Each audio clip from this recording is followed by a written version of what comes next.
It's the last game on the Week 9 schedule, and it has the last and lone unbeaten team in football. Kansas City back at home after 2 straight road wins, taking on a plucky Tampa Bay Bucs squad. Now, this offense for Kansas City has been uneven at best. That's a big number. That's a big Twinkie. But can they cover it with that offense that has started to look a little better? Because the Bucs bring in Baker, who is slinging it hot. We're going to break it all down on the pregame power-up, and it starts now.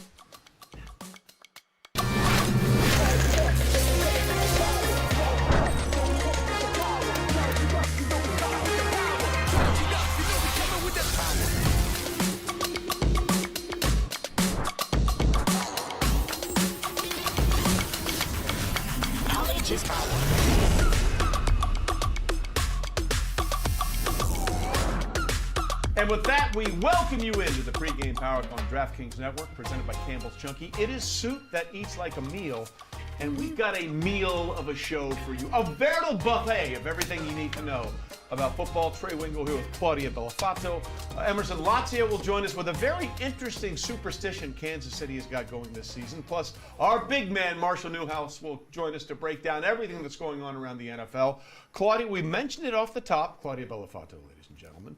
A 9-point spread for the Kansas City Chiefs that have done everything they're supposed to do. They've won every game, but it's been a little uneven at times. Yeah, there's been a lot of hurdles, but every single time they hop over them. And I joke all the time with Trey, it's so annoying. And I can't say anything as a Patriots fan. It doesn't matter what happens to the Chiefs. They continue to win. And that's why the look-ahead line on this was the Chiefs as an 8-point favorite. And it has yet to go back down to that number. It's only been over money. 8.5 it got to at one point, but mostly 9s. We're seeing 9. It's holding steady now. The total opened 44.5 over money, despite all the injuries, not only to this Chiefs roster, but now, of course, to the Bucs. No Mike Evans, no Chris Godwin. Total up to 46-45. And when it comes down to it, both squads dealing with injuries, but one team has Patrick Mahomes. Exactly. And the best way to describe Kansas City is they're a perfectly flawed team. They have a lot of issues, but they're still unbeaten, and they haven't even played their best football yet. But they get back home, as we said tonight, at Arrowhead after 2 on the road. The Chiefs at 7-0, the last unbeaten team in the league. Check this out. They have won 13 straight games going back to last season and can set a team record tonight by winning their 14th in a row. Oh, by the way, the last time they won 13 in a row was 2019 and 2020. By the way, Patrick Mahomes, this is the first time he started 7-0 in his career, and it's the 3rd time they've done this in franchise history. This will be also the 3rd time under head coach Andy Reid that the Chiefs are the league's last unbeaten team. Now, in the 2 previous instances, they made the playoffs but lost in the wild card round. They lost to Andrew Luck and the Colts in 2013 in that miraculous comeback when, of all things, wide receiver Dwayne Bowe sort of ran himself out of bounds late. And then they lost to Marcus Mariota and the Titans in 2017. But that was a game, remember, where Mariota actually completed a touchdown pass to himself, and Travis Kelce was knocked out of that game with a concussion in the first quarter. Of course, neither of those 2 incidents did they have a quarterback by the name of Patrick Mahomes. Now, let's talk about Mahomes. He's not been at the best version of himself this year statistically. Mahomes is outside the top 20 among qualified quarterbacks in touchdown to interception ratio and passer rating this season. He's averaging a career low 235.9 passing yards per game, and his 9 interceptions, 9 are tied with his counterpart tonight, Baker Mayfield, for the 2nd most in the league. In fact, here's a look at how Mahomes' stats stack up against the rest of his career. But again, I'll remind you of the great line, there are lies, damn lies, and statistics. His completion percentage would actually be the best of his career, but every other category ranks dead last among his 7 seasons as a full-time starter. Of course, you would expect that for a team that has lost their top 2 wide receivers and their top running back to injury. This team is winning on the back of their defense this season and making critical plays in winning moments. And Mahomes knows the offense doesn't have to go all out because the other side of the ball is flat out balling. I don't want to say more conservative, but definitely once you get a lead, you know that defense is going to get stopped. So we want to go in and score as many points as possible. I'm not going to act like we don't want to score, but in certain situations where we might have pressed the issue and try to force something to make something happen, knowing that our defense can get stops and that we can punt and we can get the ball back in a better type of position on the field, it speaks to the entire team. And I think that's something that I've kind of evolved throughout my career. The most important statistic, wins and losses. KC has averaged the second fewest points per game with Mahomes as a starter, but it's been no points, no problem for this Chiefs team throughout his career.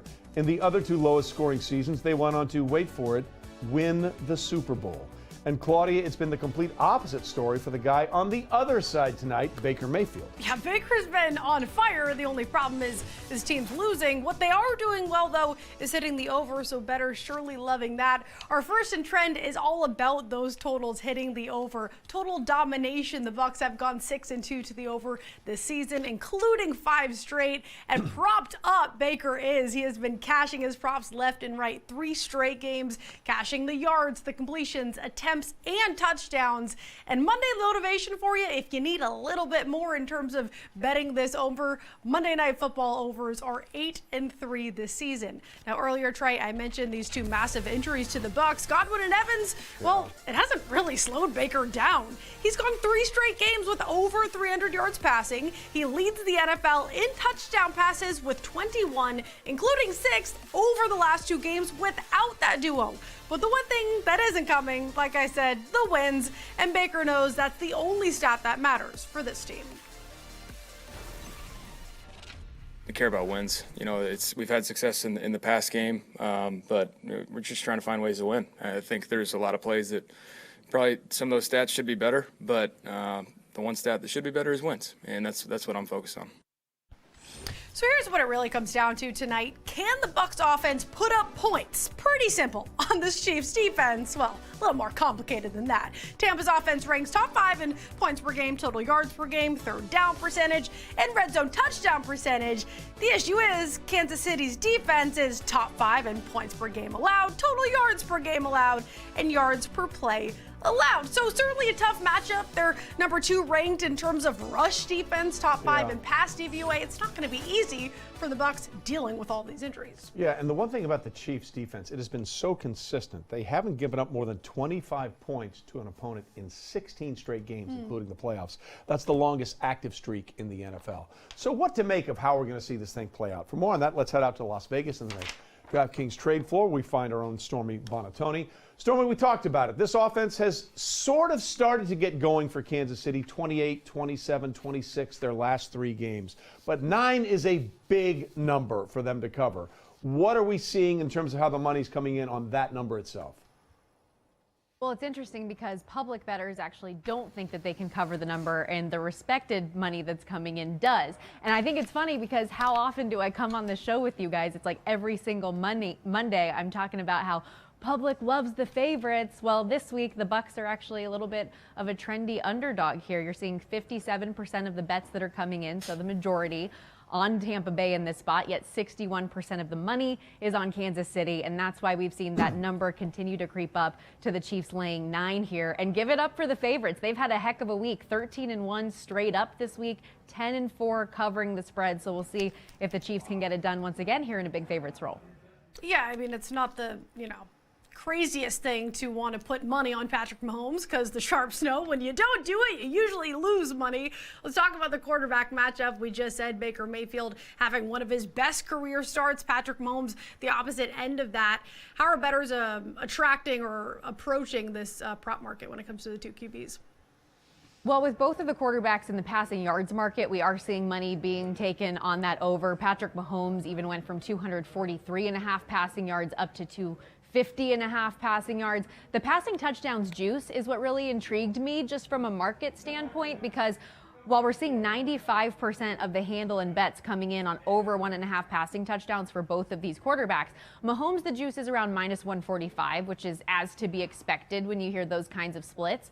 Mayfield is +130 to go over 1.5 passing touchdowns. So the sportsbooks are kind of begging you to take it, despite all of the numbers that you guys just laid out about Baker Mayfield's success this season. There's only been 2 games this season where he hasn't had 2 or more passing touchdowns. In fact, he's on a run of 4 straight games where he's had 3 or more, yet you're getting a plus money price on that prop. And yes, there are a confluence of factors with that. You mentioned the Chris Godwin and Mike Evans injury.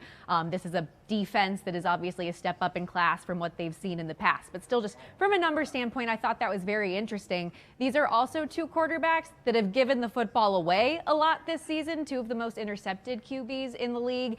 Mahomes, though, bettors it appear think he's going to rein it in terms of the interception. You're getting even money for him to go over and have an interception. Meanwhile, Baker Mayfield minus 165 to throw a pick tonight. He's got 7 in the last 3 games, and bettors think he's going to give it away again tonight. Yeah, I would argue that the last 4 interceptions that Patrick Mahomes has thrown, none of them were his fault. There's a variety of reasons why. So we've covered the quarterback props. Let's move on to some other things.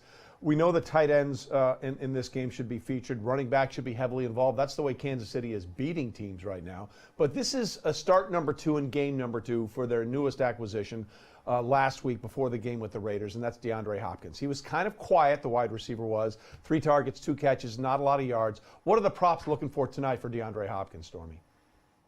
I think bettors are anticipating he gets a little bit more play here. And Andy Reid said as much earlier in the week, talking about how they were practicing a little bit of patience with him in his debut with the team, but that he was chomping at the bit to get involved, and we would see more of that. Bettors are all in on the over 44.5 receiving yards as well as the 3.5 receptions. Both are pretty highly juiced. As for the Bucs side of things, you mentioned the tight end position. Lots of love for Cade Otton in this game with those 2 pass catcher injuries to Godwin and Evans.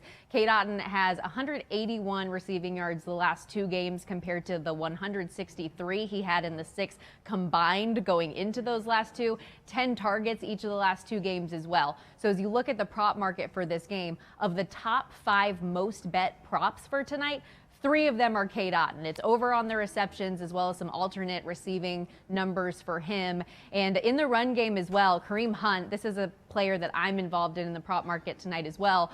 The over 63.5 rush yards getting a lot of play. Same thing with the first touchdown and anytime touchdown. Even despite the juice being more than $2, bettors feel comfortable laying it with Kareem Hunt. He's only been on the team for 4 games, but he has 4 touchdowns in that span. 3 of those scores have been the first touchdown each of the last 3 games, 2 of them coming on the Chiefs' opening drives. Yeah, Hunt's been just as productive as he was when he was last with the team, as if he never left somehow. That's how lucky this Chiefs team gets. I was talking about how the Bucs have been one of the most profitable teams in terms of cashing this over. Taking a look at the game total and the trends of Monday Night Football, Stormy, 8-3 this season to the over. What does the action look like on the total? Yeah, the public loves it too. We've gone from 44.5 at the total to 45.5. 71% of the tickets that are coming in on this game are on the over, but just 57% of the handle. And again, it's just one of those interesting things where we see the public rooting for points. Meanwhile, some of that respected money still on the under. Not enough, though, to move it. So the over trends with the Bucs, just that thought process of we feel like no matter how good the Chiefs defense is, the way that the Bucs offense has been clicking, they'll still likely be able to score here. And conversely, their defense hasn't been able to stop a nosebleed. So Kansas City, despite their struggles, should be got on the board also. Bart Scott somewhere appreciation that's referenced, Stormy, no question about it. Okay, let's look at the futures market here for Kansas City. Look, assuming they get by Tampa Bay tonight with the depleted wide receiving core, they move to 8-0. Then they've got Denver, which sort of got battered around moving up in weight class against the Ravens on Sunday. Then they've got the Raiders again, and then they play Buffalo, or then Buffalo, Carolina, then the Raiders. What does the future market look like on how far they think they can take this winning streak? Well, I think you guys laid it out really well that regardless of years past, anything that's been wrong with this team, they've still continued to find a way to win. And bettors have not been deterred one bit for any of their struggles or the fact that their weapons are dropping like flies. They're the most bet in the Super Bowl, most bet for the AFC. They're minus 8,000 in the AFC West. So you got to bet $8,000 just to win back 100. People love Kansas City, even if it would be historic for them to three-peat, guys. Yeah, look, if they win tonight, it would be ridiculous to find a way for them not to win the AFC West with the lead that they would have. Yeah. So we'll see what happens going forward. Stormy, as always, we appreciate the information. We look forward to talking to you each and every Monday night right here on the Pregame PowerUp. She mentioned the injuries, and you can take a look at it. I mean, Hollywood Brown hasn't played at all. Isaiah Pacheco has missed a bunch of games. Rashee Rice is out for the year. And then, as Claudia alluded to, Chris Godwin and Mike Evans. The interesting thing here is they could get Isaiah Pacheco back and get him going in the next couple of weeks. We keep saying this Chiefs defense is good, because it is. But do they have one weakness, and the Bucs, do they have the answer on how to exploit it? We'll break that down next as the Pregame Power-Up on DraftKings Network continues. Pregame Power-Up is presented by Campbell's Chunky, soup that eats like a meal.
Welcome back to the Pregame Power-Up, presented by Campbell's Chunky, soup that eats like a meal.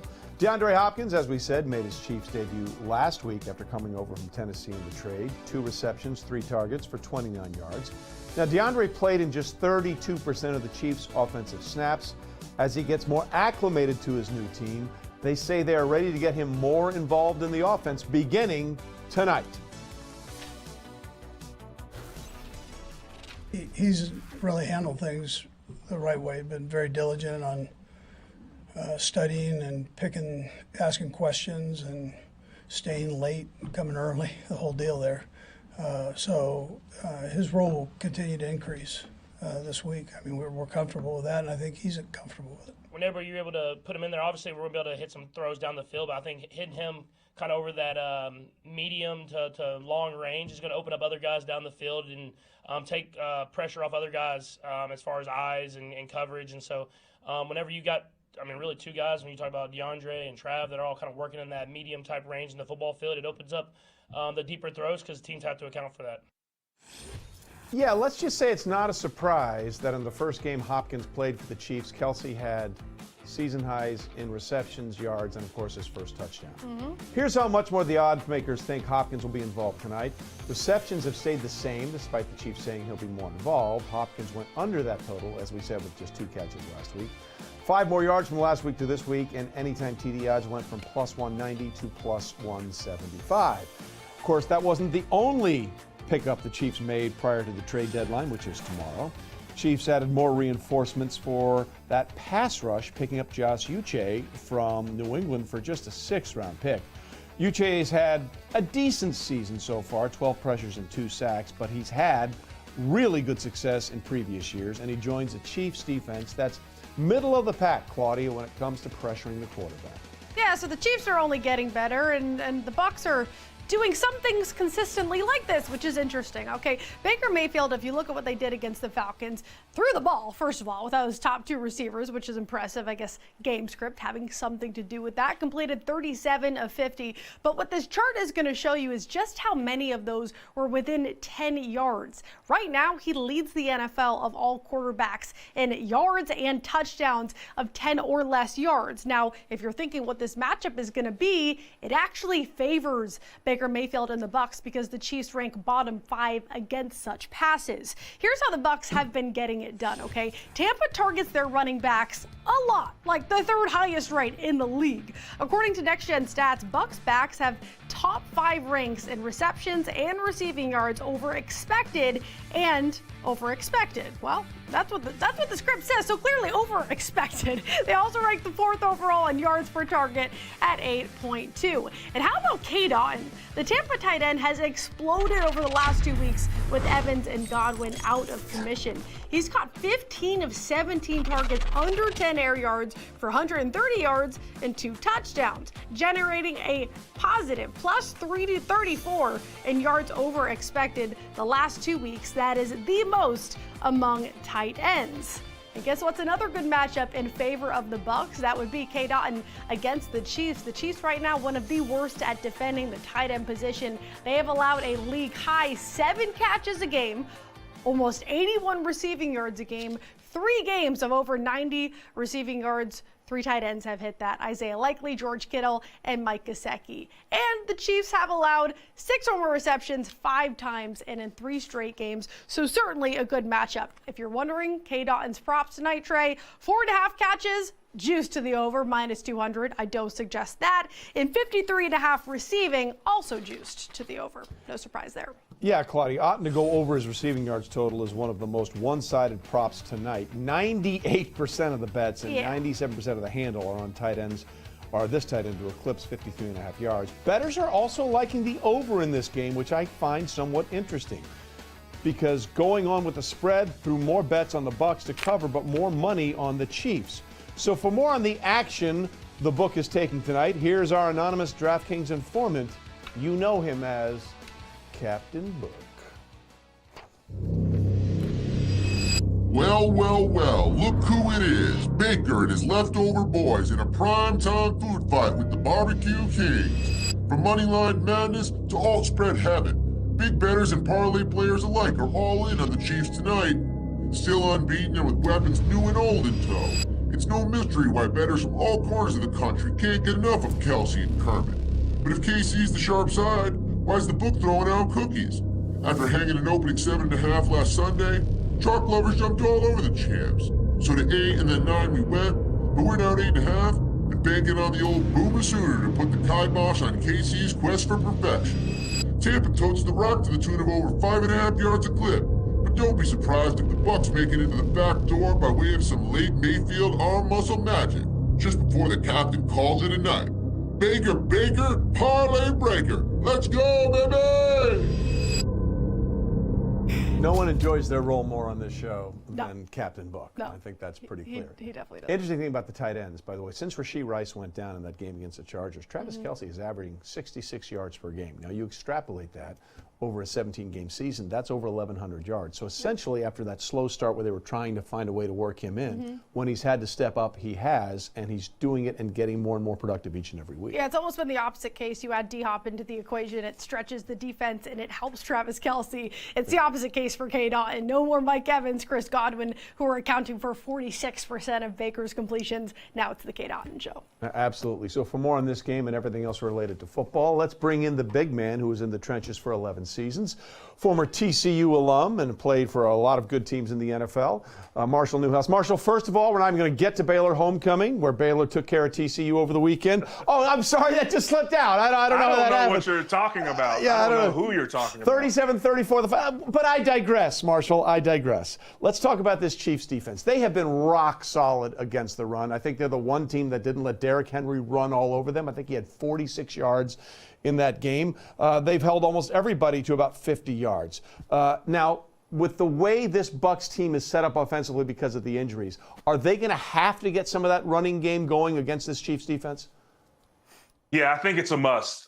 Listen, they've got Bucky Irving, who's I think one of the more elusive backs in the league. They've got to get him going, and they're going to have to kind of rely on some quick hitting runs, maybe even some quick passes that extend and act like the run game, because this Chiefs defense is stout. And I think ultimately what Steve Spagnuolo, defensive coordinator for Kansas City, does is he asks his defensive backs to get involved in the defense. They've got to be willing tacklers. Their corners play a lot of times in their cover two looks on the outside, these Charlie corner looks where they are asked to set the edge and come and make tackles. Same with the safeties when they drop down in the box. And so the defense has a very good streak of holding teams to low rushing yards because everybody gets involved, everybody's tough, everybody's formidable, and they just do it play after play after play. Yeah, nobody can run against them. They're also putting the pressure on the quarterback, too. 5th highest blitz rate right now. We keep talking about this matchup for Baker. Luckily, he's one of the best quarterbacks right now in completion percentage against the blitz. And his O-line is giving him all the protection, allowing the 2nd lowest pressure rate.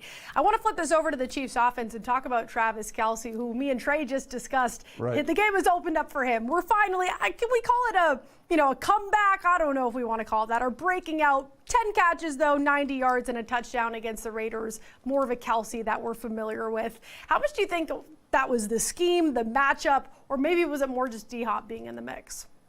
Well, I like it, Travis Kelce, at this point, just being an old Cadillac. You got to kind of turn it over a couple more times to get going. But it is the scheme as well. Listen, without a premier pass catcher after Rashee Rice goes down, all the attention goes to Travis Kelce. Not to mention he's an older guy who's getting kind of going a little slower. And he and Pat, they play this backyard kind of football where they kind of mind melding. He just runs a route and he sits in the zone and Pat finds him. When teams are playing you inside and out with 2 defensive backs or high and low with 2 defensive backs, there's no other threat. You're going to get shut down. There's not a whole lot you can do outside of that. Now with D-Hop, the attention goes over there. Or if they want to single him and still double Travis, well, then D-Hop's going to catch 12 balls for 120. And so, again, with the Cadillac metaphor, these guys, all they're worried about is peaking for playoff time. They've done this too many times. They're not worried about his lack of production because they know it'll all even out at the end. And all they're worried about is being ready to go when the playoff seeds are set so they can win another chip. That's all that's on their mind. Yeah, and they may get healthier as we get closer and closer to that postseason. Pacheco back in a couple of weeks, and they could even have Hollywood Brown by the time the playoffs roll around. But let's talk about Mahomes for a second, because Marshall, as you know, playing offensive line is the most interconnected position on a football field. Everything in football is related, right? Patrick Mahomes has struggled against pressure this year. Why? Because he doesn't have wide receivers he can trust, because those wide receivers went down. If you're going to pressure Mahomes, it's unlikely to come from the middle because the 3 interior offensive linemen for the Chiefs, center Creed Humphrey and the guards Joe Thuney and Trey Smith, are absolute maulers. If there's a problem on this offensive line, it's on the outside with the tackles. Is that the Bucs' best opportunity to try and create havoc around Patrick in the pocket? Yeah, listen, I totally agree with that. The inside 3 are all elite. They're playing really, really good football, both in run and pass. And yeah, I think what Todd Bowles is going to hopefully lean on doing is trying to simulate pressure. We call it simulated pressures, where you have multiple guys, more than the offense can block, up at the line of scrimmage, and then you don't necessarily send them all. Some of them drop in coverage, but you never know who. Ultimately, sometimes all you blitz or all you rush are 4 or 5 guys. And so I imagine to see some of that tonight. But when you drop in man out of these simulated pressures, you've got to worry about Pat Mahomes scrambling. Generally, it's harder for receivers to get separation, so that's why it's been so effective against Pat Mahomes so far, but you have to worry about him scrambling. But if you drop in a zone, that's where he and Travis Kelce will pick you apart. And so you've got to get home on these tackles who have been pretty weak this year. With these, I believe, simulated pressures, still only bringing 4 or 5. Get Chris Jones a matchup. He matchup hunts all up and down the line, and then take your chances against these tackles tonight. Well, it's going to be all hands on deck for this Bucs squad because they are in a tough spot coming off of 2 losses. They have the 49ers coming up. Take me into this locker room right now, going up against the undefeated Chiefs, Patrick Mahomes. What is the mindset here, and what is the biggest focus for the Bucs? Listen, I think Baker Mayfield is the type of quarterback where backed in the corner, he gets defeated in this chip on the shoulder thing. I think this is where he likes to be. Obviously, you'd like to be there with a few more weapons, but I think he likes to be there, and I think this team will kind of embody that a little bit. But listen, they're chasing Atlanta, who's undefeated in the division, but all they need to do, I think, is keep pace with the NFC West teams who are kind of jockeying for position right now for the wild card spot. You hope that you can get healthy. You get to play Atlanta one more time, or no, you get to play Carolina twice. That seems like Christmas before Christmas. You get to play the Saints again. And so even if they don't win tonight, this will set the tone for the rest of their season, where they have to go and figure out how we're going to just find our way in the playoffs and give us a chance to go win one, even if we're not at full strength. And so I don't think there's any panic. I think they're backed into a corner a little bit, but I think that sometimes brings out the best in people. And look for them to kind of come out swinging against Kansas City. Yeah, we'll get into the Saints and what's going on there a little bit later on in the show with you, Marshall. But you mentioned this Kansas City offense. It is slowly sort of going into form. The last 3 games they played, 26 points scored, 28 points scored, 27 points scored. Do you get the sense, to your point about them being a Cadillac, okay, we just needed to get through and sort of get a rhythm, and now when we have Hopkins, who's going to work almost exclusively in the slot against nickel corners or linebackers, it's going to create more mismatch opportunities?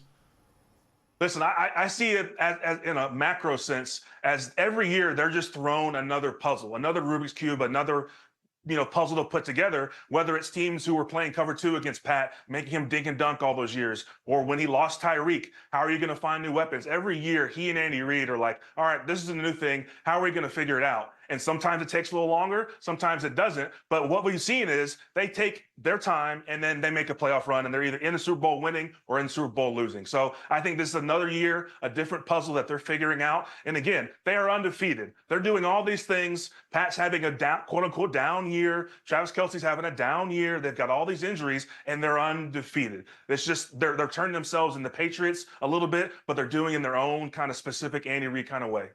I get it now. I get why everybody hates the Patriots. Chiefs a 9-point favorite. That's a lot of points to lay. What side you taking? I'm taking the Chiefs straight up. I think that the Bucs just don't have enough weapons, enough bullets in the chamber. All right, Marshall, thanks very much. We'll check back with you later on in the program.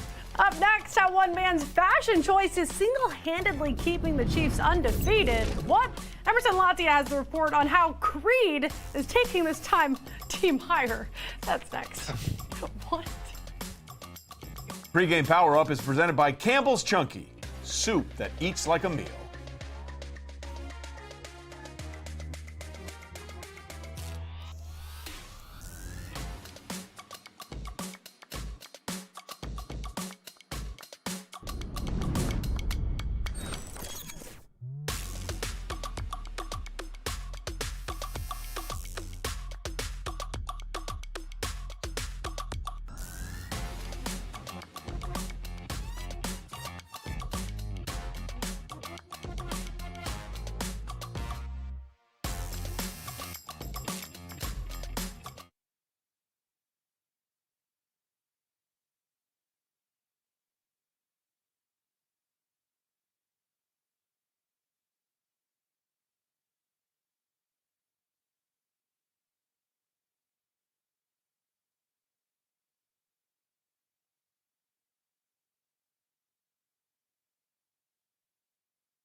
Pregame PowerUp is presented by Campbell's Chunky, soup that eats like a meal.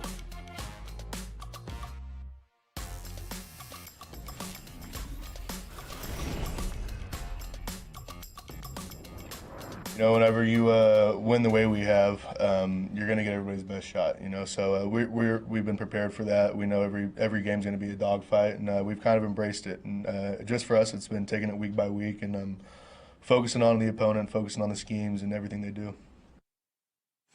As we continue here in the Pregame Power, presented by Campbell's Chunky, soup that eats like a meal. That was Creed Humphrey, the Chiefs center, who, of course, looks like he should be a center. If there was ever a picture in the dictionary of what a center should look like, it would be Creed Humphrey. And, of course, the Chiefs are the lone unbeaten team still left in the NFL. And you can see the odds on what we have any team to go a perfect regular season. The only one that's still there would be Kansas City at plus 100. But a perfect season to go 20-0, which is run the table and win the whole damn thing, the odds are plus 2,500. Again, only one team has ever done that. Nobody has done it in the 16 or 17 game regular season era of the NFL. The Miami Dolphins, of course, the last to do that when we had a 14 game schedule back in 1972. So if this team, Kansas City, is going to pull off an historic three-peat and potentially be the first team to go through a perfect season and perfect postseason in a 17 game regular season, it's going to take an amazing thing called consistency. And Creed Humphrey embodies that more than anybody else. And it's going to take everything the Chiefs have, both on and off the field, to get it done. So who else to explain this to us than our guy, Emerson Lazio? The NFL is more than just touchdowns and tackles. It's also a fashion runway of sorts, with some players suiting up in style upon their arrival. Creed Humphrey is not one of those players. He wears the same shirt every game day with a recycled twist. He updates the opponent by using a high-end accessory, duct tape. A pregame walk-up routine he's continued throughout Kansas City's undefeated start to the season. So while he is a little stitious, others around the league are superstitious about their pregame rituals, like Josh Allen blowing chunks in Buffalo. Teammates steer clear of the spewing signal caller before every game when he prays to the porcelain god like the primal warrior he is. So when I throw up, it's like a response my body does. A hungry warrior fights harder. From throwing up to getting fired up, Jags legend John Henderson had one of the most notorious and violent pregame superstitions of all time, when the mammoth defender would ask a trainer to slap the at him. Come on, Joe! Ah! Next up, Weapon X. No, not Hugh Jackman, but Eagles great Brian Dawkins, who would mutate into James Howlett, aka Logan, also known as Wolverine, crawling out of the tunnel every game because he admired the Claude Crusaders' intensity. An honorary student at Xavier's School for Gifted Youngsters, but a real member of the Hall of Fame. The same one Tom Brady will be entering in just a few years. A man who married a witch. His words, not mine. So she put together a little altar for me that I could bring with pictures of my kids, and I have these little special stones and healing stones and protection stones, and she has me wear a necklace and take these drops she makes, and I say all these mantras. Brady's special stones failed to bring him a Super Bowl in 2007, or maybe it was Michael Strahan willing the Giants to victory by talking to his socks? Which one of you should be on the right foot? Huh? You like the right foot? Okay, let me see. And then I will get it halfway on sometimes and go, no, you don't like the right. I'm sorry, you like the left. If I didn't put the right sock on the right foot, I would be off balance. Meanwhile, Marshawn Lynch may have been eating Skittles on the sideline during games, but before kickoff, you could find him sucking back on Grandpa's old cough medicine. I needed to have maybe a shot and a half before every game. Of? Hennessy. What you mean? I was thinking, yeah.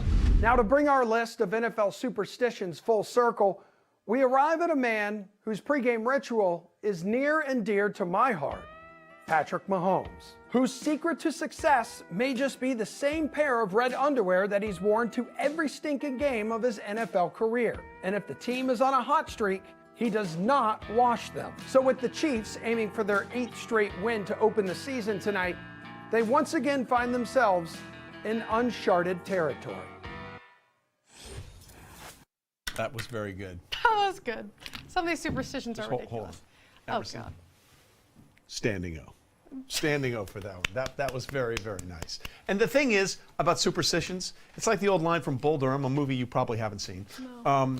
If you think you're batting 300 because you're breathing out of your eyelids or wearing women's underwear, then you are. I mean, that's the thing. It sort of self-announces it. And if you think that that's why this is working, then it is. And it's as simple as that. It's a mental game as much as it is a physical game. But speaking of physical games, more physical problems for the Tampa Bay Bucs. Lots of problems.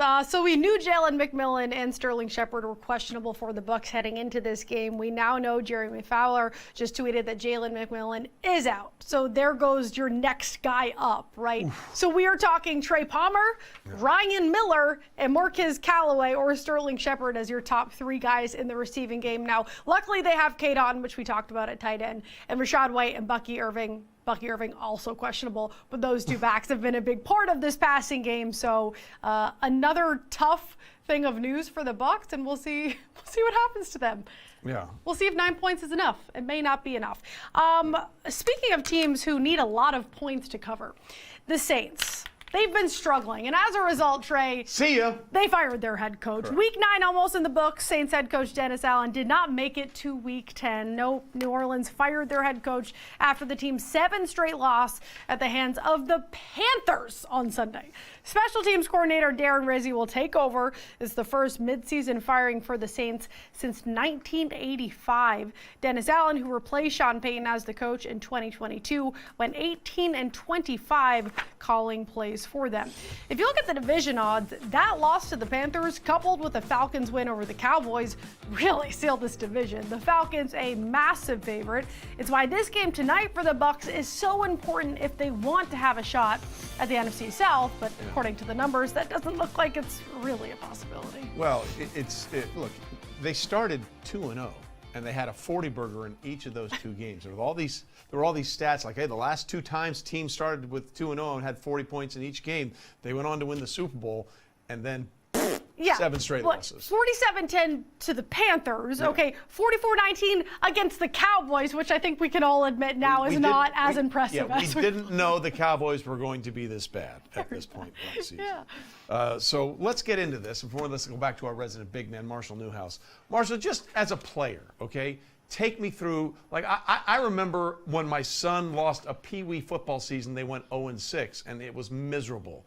Like, what is it like for a guy who's paid professionally to see a team start like the Saints, 2-0, scoring points at will, and then just see it all fall apart, 7 straight losses? It's got to be the most frustrating thing in the world. Yeah, I imagine being there in New Orleans with those guys and just feeling like the floor is falling out from underneath you after starting, in such a positive way. I think the spirits were really high. I think they believed in Derek Carr. I think they believed in offensive coordinator Clint Kubiak, the games he had called. And then, things just started to crumble. And you can attest most of that to just they can't stay healthy. They're not a complete team most of the time. Between right tackle Ryan Aramczyk, center Eric McCoy, Olave missed some time, Derek Carr missed some time, and then not to mention the looming cap situation of the team and the structure in which it's built.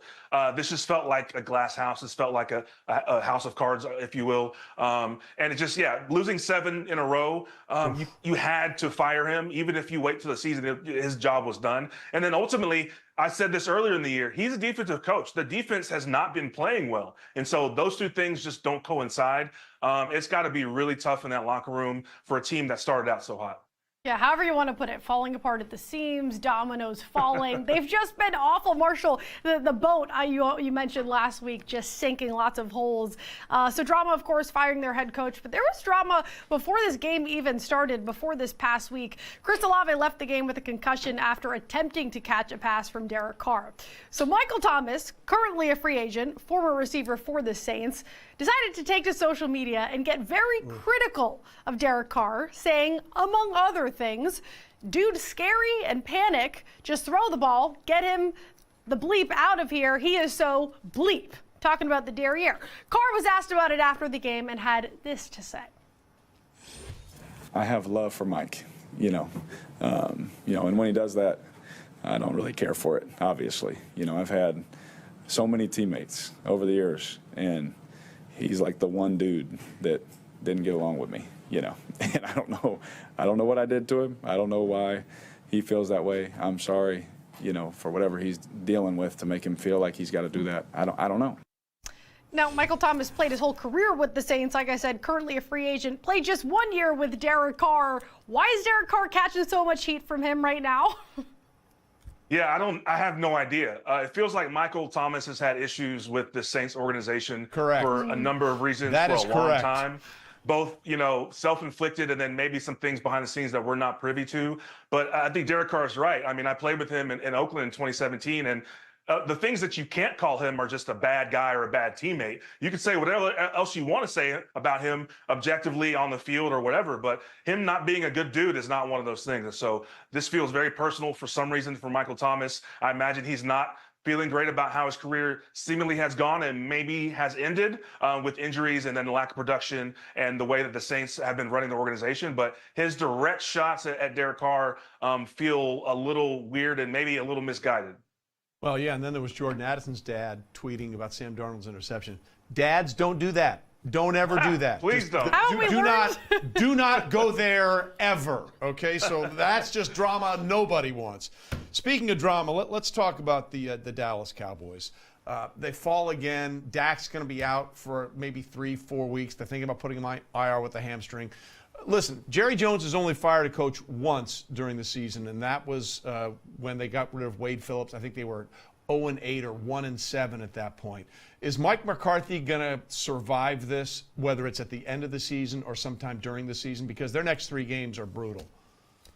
Listen, I haven't met many 80-plus-year-old men who've changed their minds, and so I doubt he's switching up how he does business, both for better and many times for worse. So I imagine, listen, I cheer for Coach Mike. He drafted me. I want him to do well. I don't think all the Cowboys' failures are his fault by any stretch, but that's what you get. I think he knows and understands that when you take the role of head coach. But yeah, I think Jerry will wait till the end of the year. But if you're a Cowboys fan, what's better out there? I think I've always brought this up when it comes to hiring and firing coaches. You better have a good idea of something better immediately that you can go get and replace that guy with. And I don't know what's out there yet. Maybe he's thinking a young OC or something, but this is also Jerry Jones, who enjoys his press conferences, enjoys his control of the team, and has his own burden to take onto why this team is playing the way that they are, and why his, I hate that we're living such a high definition camera world, but you got your starting quarterback who you pay all that money got caught in 4K in slow-mo saying we bleeping suck. Yeah. So listen, it's all bad, but Jerry Jones is all bad. He's owning it. He gets to reap the benefits and the burden. Real quickly, should they put Trey Lance in instead of Cooper Rush? I mean, they traded for this guy. The 49ers gave up 3 first-round picks. Nobody knows what he is yet. Shouldn't they just put him out there to see what they might have? Yeah, absolutely. Listen, I don't think they're keeping pace with Philly or Washington. I don't see why you wouldn't at this point. But again, it's an ego thing. It's a pride thing. I don't think that they would allow themselves to make it appear as though they're just punting on the season. Not that would be, but we need to know what Trey Lance is at this point, at being a former first-round pick. I think it would behoove them, but we've seen them not do things that behoove their organization over and over and over again. So why would we expect them to change now? Yeah, I mean, what do they really have to lose anyways? Speaking of firing head coaches, one coach that will certainly not be fired is Dan Campbell, head coach of the Detroit Lions, who are just steaming through, got that big win over the Packers, looking like they're going to take over this NFC and possibly make it to the Super Bowl. So if we got a Chiefs-Lions matchup, what do you have in that one? Listen, if they get there by that chance, I'm taking the best quarterback who can do more with less. And that's over and over again. It's Pat Mahomes. I love Jared Goff. I love their team. Give me Pat Mahomes at this point. Yep.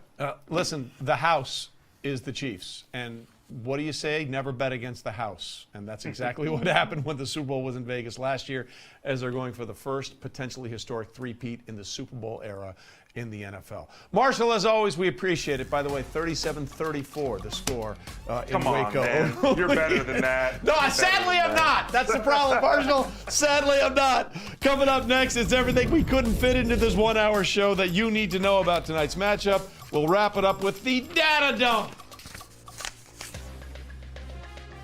Pregame Power Up is presented by Campbell's Chunky, soup that eats like a meal.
Welcome back to Pregame Power Up, presented by Campbell's Chunky, soup that eats like a meal. We are joined by our friendly feline, Next Gen Cat, for a first touchdown scorer. It's got to be Kareem Hunt, right? That's all that. Oh, by the way, who's showing off with the Emmy? Yeah, what is who's this? Who's putting the Emmy in here? Cats It's can't win K-Dot. Emmys. K-Dot. Somebody is flexing, saying I have a cat, but I also have an Emmy. That's a good pick, though. We will give the cat that at 14-1. Here's a look at how humans are betting the anytime touchdown market. We have Kareem Hunt, like you mentioned at the top. You gotta lay 200 though, Trey. So you gotta risk 200 to win 100. I don't love that unless you're throwing it in a parlay. Travis Kelce up there at even money. K. Dotton plus 180. That feels like pretty good value for the red zone targets. He should see D-Hop and Xavier Worthy rounding that out. For more on how other humans are betting this game tonight, here's DKN social correspondent Megan Townsley. Alrighty, so we're wrapping up week 9. We had a ton of good, entertaining games, which means a lot of really good bets in the DraftKings Sportsbook betting groups yesterday. There's one more opportunity to get in on the action for the NFL week 9, and that's the Buccaneers versus the Chiefs on Monday Night Football. So I took the time to find some of my favorite bets I've seen in these betting groups today, and don't get mad at me, but I've seen a lot of bets on tight end. So let's start in the DK Network betting group where Zach Thompson, he built a 4-leg parlay, kicking it off with Cade Otton 70+ receiving yards, then Patrick Mahomes 200+ passing yards, back to Cade Otton as an anytime touchdown scorer, and then one more Cade Otton over 4.5 receptions. I think it's safe to say that Zach really likes Cade Otton, that or he's just continuing to support the tight ends. And so is Megan making money because in the Barstool betting group, she's taking Travis Kelce to hit pay dirt, score an anytime touchdown today. And I mean, now that Travis Kelce is kind of broken out of his slump from the beginning of the season, you can't be mad at that pick. Okay, if you want to find these betting groups, go ahead and open up the DraftKings Sportsbook, then click the social tab at the top, and then you'll find the betting groups button. And if you don't really know who you want to bet on tonight, or you just want some advice, go ahead to DraftKingsNetwork.com to see our cutting edge analysis from all of our writers and our talent. I'm telling you, it is the go-to place to get ready for tonight's game and the rest of the NFL season. Megan, thanks. You know, we try and give you as much information as we can, but there are so many stats and figures to fit in this show. So we like to wrap up what we couldn't fit in with something that we call the data dump. And let's start with Mahomes' interceptions. Turnovers have plagued Mahomes this season. In fact, they've really gone back to the start of last season, again, when his receivers led the league in drops. Since the beginning of 2023, no one has thrown more interceptions than Mahomes with 23. No one's also won more Super Bowls. He's thrown at least one in each of their last 7 games. However, not all INTs are on the quarterback. Look at Josh Allen's pass to Cam Coleman yesterday. In fact, I'd argue the last 4 of Mahomes' interceptions were not on him. You can bet him to throw one tonight at plus 105. And yes, you're right about the Super Bowls. That's what makes this team so dangerous. And now add Kareem Hunt into the mix. He's had his 3rd straight game with 20+ carries, 50+ rush yards, and 1 or more rushing touchdowns. Most such games by a Chiefs running back since who? Kareem Hunt in 2017, when he also did it in 3 straight games. So certainly full circle there. Claudia, time is a flat circle, is what we're learning. As for the Chiefs, they're 1-6 against the first quarter spread in 2024, the 2nd worst mark in the NFL, ahead of just the Eagles, who, by the way, scored their first quarter points yesterday of the season. Proud of them. Over the last 2 seasons, KC is 4-8 against the spread in the first quarter. But you know what? You play 4. The Buccaneers have been the first to 10 in 7 of their last 8 games. Bucks are plus 150 to win the first quarter tonight, but you want to win the 4th quarter and potentially overtime. Yes, you Here's what else we missed, Claudia. Yep. Mahomes, 26-6 straight up. 18-13-1 against the spread versus NFC teams in his career, but as a favorite of 7 points or more, he's just 2-9 against the spread. Mayfield has played on Monday Night Football 7 times. He is 1-6 straight up and against the spread. 0-5 straight up and against the spread when listed as the underdog, with his only win coming in his first Monday Night Football start in 2019 when he faced the Jets with Trevor Siemian and Luke Falk at quarterback. Keep this in mind. Patrick Mahomes has 24 wins in prime time since he became the starting quarterback. That's the most all time. 9 points is a lot, Trey. It is. And I'm taking it all. For everybody with the show, thanks for watching. We'll see you next time on the Pregame